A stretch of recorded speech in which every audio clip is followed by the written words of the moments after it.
everyone, my name is Sarah and today I'm going to share with you all of the books I read in January. I managed to get through 16 books this month, 4 of which were audiobooks, and oh my god, I just had like such a good reading month. I enjoyed the majority of what I read and I got through them reasonably quickly, and I'm just like really happy with how this year has started. So like usual, I'm going to be sharing my thoughts on all the books I read, and I would love to hear if you've read them or if they're on your TBR or if I put them on your TBR. I can't wait to chat about all these exciting new books. First up is of course The Gilded Wolves, which was our beautiful January book of the month, and oh my god, I love this book so much. I would be hard pressed to find a book that I love more than The Gilded Wolves. It is definitely going to be on my favorites list of 2019, I can just already tell. I must admit I wasn't that stoked when The Gilded Wolves was chosen as our book of the month because I feel like we've read so much fantasy recently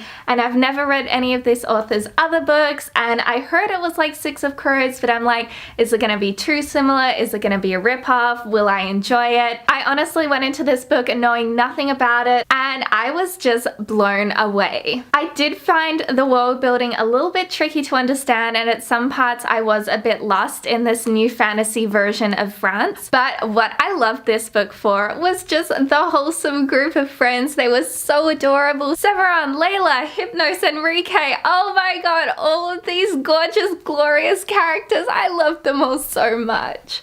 Seriously, if anyone were to say a bad word about these characters, they would have me to answer to. So yes, I was basically just here for all the glorious character vibes. I loved seeing them eat cookies and have banter and their sarcasm and wit. Oh my god, I was just so here for it. So yeah, I wasn't a massive fan of the overall plot and world this was set in, but the characters 110% made this book for me. It's a 5-star read despite those little issues I had with the world, and all the characters are to thank for that. The next book I read in January was of course Queen of Air and Darkness by our queen Cassandra Clare. She thick. She took a long time to get through, but I cannot describe how much I loved this book.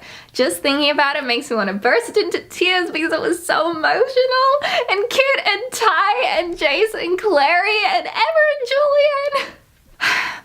I was a mess. I could not get through this book without crying my eyes out. Safe to say, this book shredded my soul. It gobbled my heart and spat it out, and I was left just saying thanks. Cassandra Clare did it again. She wrote another book that just blew me away, tore my heart out, left me a cold, burnt out husk of a human in a gutter, but like in the best way possible. This book was so magical and so beautifully written and had me feeling all the feels. I will never be over this book. I am already excited to read Cassandra Clare's next upcoming works.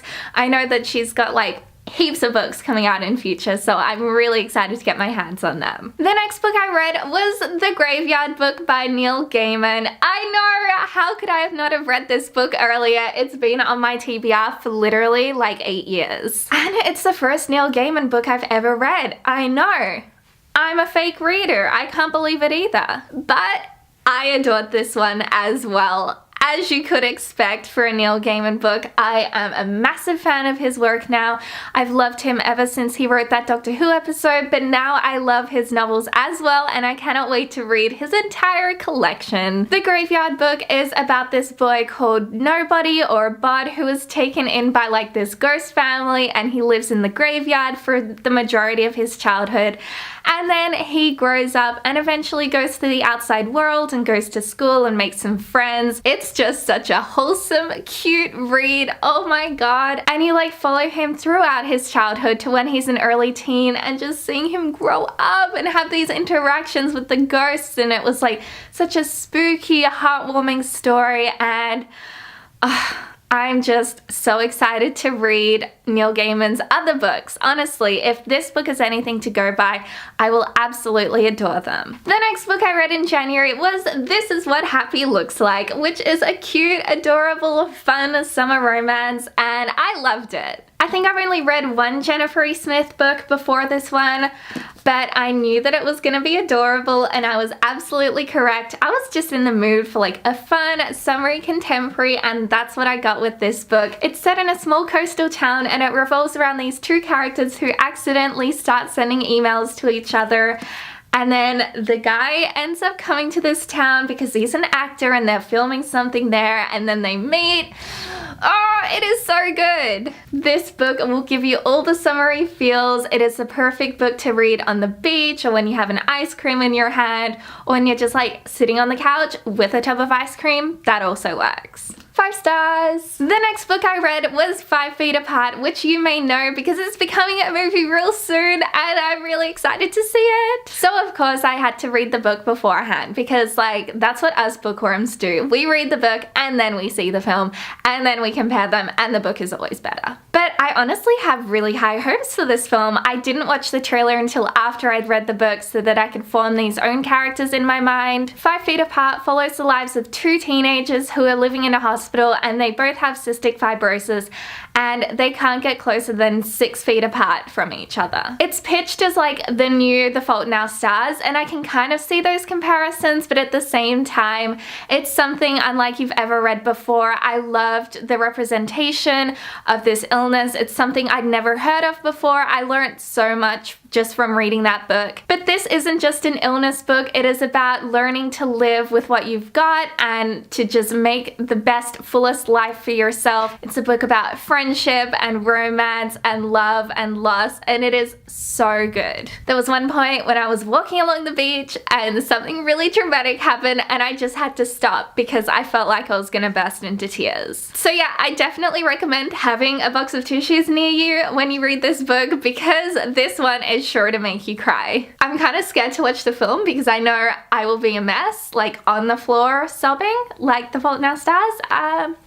So anyone who wants to see this film with me and take care of me while I'm on the ground, feel free to. Next up, I read Making Friends with Alice Dyson, which is a new upcoming Lovers YA release, and I absolutely loved it. This book is about a girl called Alice who all she wants to do in her final year of high school is study and do her best and try and get into a great uni course. But then she gets mixed up with the notorious troublemaker at school, and everything changes for her. I absolutely loved how this book explored the anxieties of finishing up year 12 and like wondering what direction you want your life to go in. I felt like that was really, really well done. And of course, I loved our little notorious bad boy, Teddy. Oh my god, what a sweetheart. I had such a soft spot for him, and I loved seeing his friendship with Alice develop. It was just adorable. If you love character-driven novels and you love books set in high school in Australia, this is honestly a must-read. It will throw you back to that time in your life. It is so, so well done, and I just highly recommend you pick this one up when it's available. In January, I also read Unported, which is a lot of people's most anticipated book of 2018. I didn't love this book as much as I had hoped. I started off really, really enjoying it. I loved the atmosphere and the magic, and I loved this dress that like feeds off blood. Amazing. And I loved the hot air balloon ride and the characters and the romance, but then it kind of like stagnated for me, which was really weird. I just got to this spot in the middle of the book and I felt like nothing much was happening, and I kind of lost interest. Don't get me wrong, it was still a really good read. I just had higher hopes for it and it was disappointing. It just wasn't a 5-star read for me, and that was disappointing because so many of the other books I read in January were, and this one just fell a little bit flat. Next up, I read What I Like About Me, which is also an upcoming Lovers YA novel. It's a contemporary, it's set in summer. I read this one on the beach. It is so adorable. What I Like About Me is about a teen girl in high school called Maisie who is set this assignment to write in like this journal over the summer, and it is told in like a journal kind of format.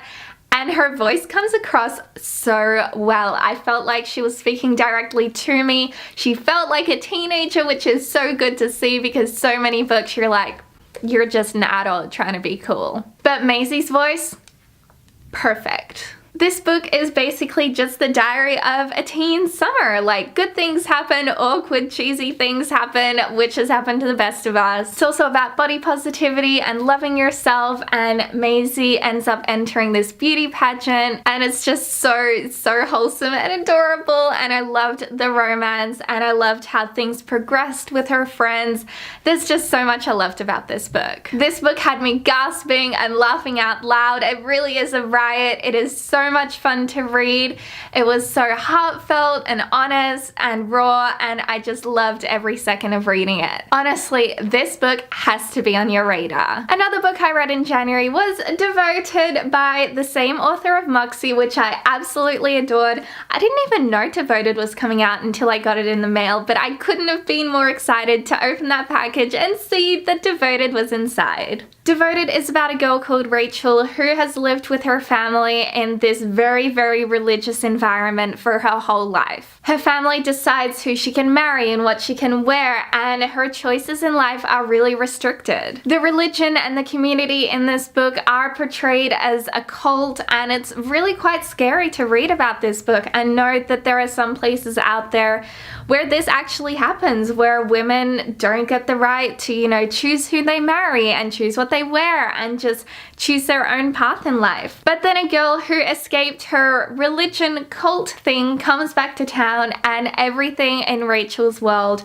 turns upside down. She begins to question where her place is and what she actually wants to do with her life, which is never a question she thought to ask herself before. This book is so well written. It is such a touching, heart-stopping read. I just really felt for Rachel and her situation. Honestly, I couldn't stop reading this book. I just wanted to make sure everything was okay for her and that things would work out in the end. It is just absolutely incredible. I can't recommend this one enough. I don't want to say any more and spoil anything, but this seriously is not a book to be missed. Another audiobook I listened to this month was Undead Girl Gang, which had been on my TBR ever since it was released, and it was so good. Undead Girl Gang and The Gilded Wolves have got to be my two favorite books of January. Undead Girl Gang is about this girl whose best friend dies, and everyone's saying it was suicide, but she thinks she knows her friend better and that she was actually murdered. So she plans to resurrect her best friend, accidentally brings back two more girls. They're not quite the same people she knew in life, and then everything just turns chaotic. It's a book about amateur witchcraft and curses and betrayal and death, and it is so gruesome and awesome, and I just loved every second of it. This book had me absolutely hooked. I didn't want to stop listening to it. It was just such an addictive, amazing read. Seriously, if you've been eyeing Undead Girl Gang and you're like kind of on the fence about whether you want to read it, do yourself a favor, pick it up, devour it, and then come chat to me about it, because this is not a book that you want to miss. I'm already excited to read what this author writes next, and so should you be. Another book I read was Love, Lie, Repeat, which is a new book coming out in March, I believe. This is like a mystery, thriller, contemporary romance novel all mashed into one, and it was like, wow, mind-blowing. It's about a boy who moves to the town and becomes entangled in the lives of this group of friends. I believe he's related to one of the groups of friends. It's been 3 weeks since I've read this book, okay? Give me a break.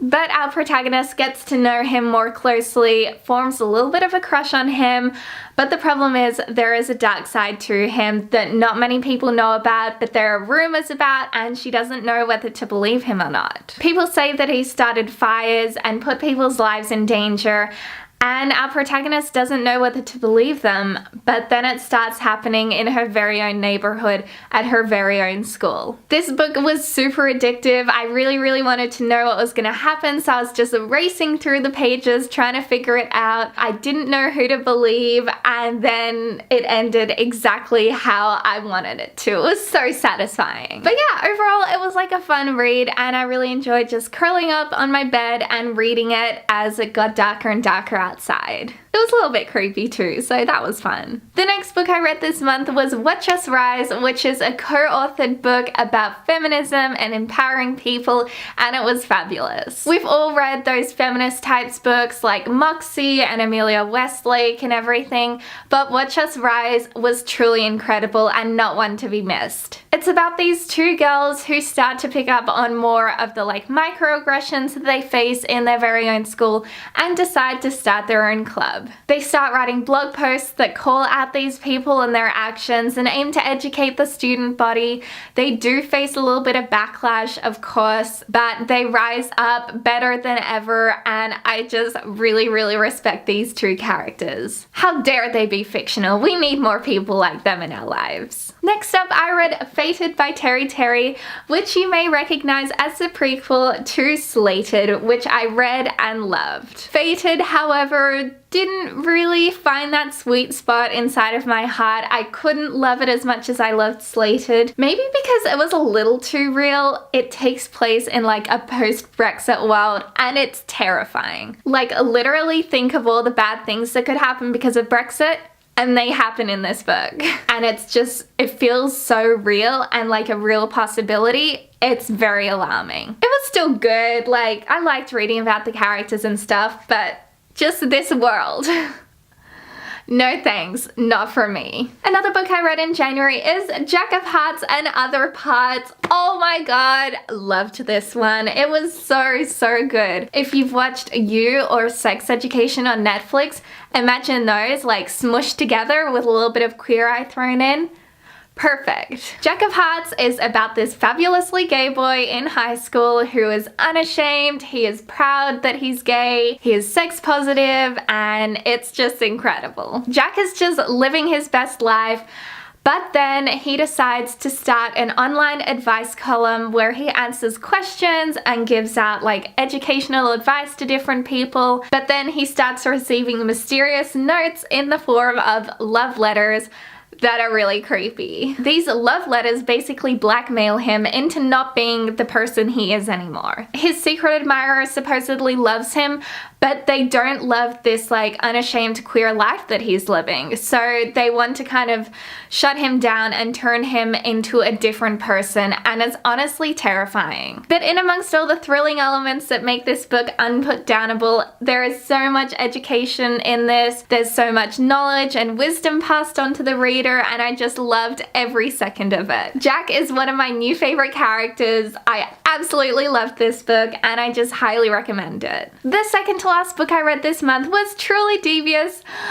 It was so good. Oh my god. I had a friend who's been begging me to read this book for months, and finally I read it, and it was just as incredible as he promised. I listened to Truly Devious on audio, which was a great decision because it's really well told, and I was just caught up in this fascinating story. It alternates between chapters set in the past where this girl has been kidnapped and supposedly murdered at this school, and in the present about this girl called Stevie who's obsessed with crime and figuring out what really happened. It's set in this gorgeous boarding school setting with a group of friends. There's this boy called Nate who's a reclusive writer type, which I absolutely adore. There's mental health representation in Stevie because she suffers from anxiety and panic attacks. This book is seriously just everything you could want from it and more. I am already excited to read the sequel, which has just been released, and I can't wait to share my thoughts with you. And last but not least, I also read this adorable middle grade novel, To Night Owl from Dogfish. Ever since I heard about this book, I've been eager to get it in my life, and finally I did. It is about these two young girls who discover that their dads are dating, and they start emailing each other. These two girls are forced to go on a camp together while their dads are holidaying, and it's about their growing friendship and just kind of understanding each other, and it's just so wholesome and so cute, and I loved every second of it. It's just so well written. I loved how it's told through emails and messages, and it also makes it a really fast read as well. There wasn't ever a time where I knew I could put it down. I just wanted to keep reading. I can't recommend it highly enough. So these are all the books I read in January. I really loved the majority of these reads, which I'm so grateful for. I can't believe January was just such a great reading month for me. Honestly, I listened to so many great audiobooks. I devoured all these new releases and upcoming releases. And yeah, it's just been a really great start to the year. Let me know down in the comments if you've read any of these books or if they're on your TBR. I would love to hear your thoughts. Do let me know if there's any books I should look out for in February or what you've loved this month. Let's just chat about all of the books. See you next time. Bye everyone.